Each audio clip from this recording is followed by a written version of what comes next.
Yes, and hopefully folks will answer that call. We can tell you, we actually heard from some pilots leaving from here just a couple of hours ago, and they were going to Ashe County with some supplies. So there is some help on the way, but of course, much more needed. We want to pick up our team coverage tonight from another corner of the Carolinas, and we want to talk about Rutherford County because so many of us have now seen by now the images coming out of Chimney Rock, and that is absolutely devastating. There are folks unaccounted for there, and there is a massive search underway going by land, air, and water. And WCNC Charlotte's Kayland Hagwood has been speaking with some of the search crews there about this effort.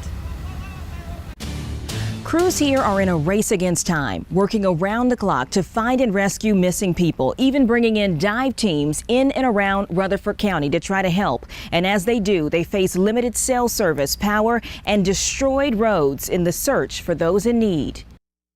What was once a gathering place for friends and family is now a scene of utter devastation. These images taken by first responders show what's left in the Chimney Rock area after Helene brought historic flooding, destroying roads and turning businesses into rubble.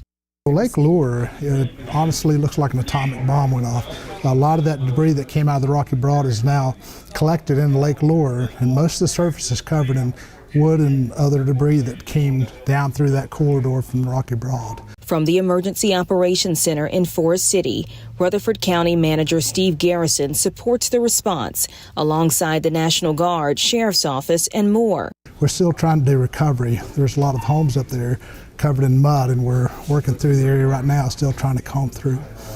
Outside of the terrain, one of the biggest challenges has been connectivity, with power and cell service hard to come by. Our mobiles are almost ineffective. Email, all the things that we use for those communication tools have been down. They've been relying on radio and Starlink services to help, working around the clock to bring families home.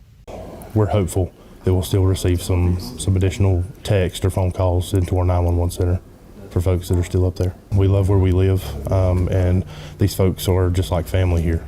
So it's been extremely difficult, but that's what keeps us going and driving to improve the situation.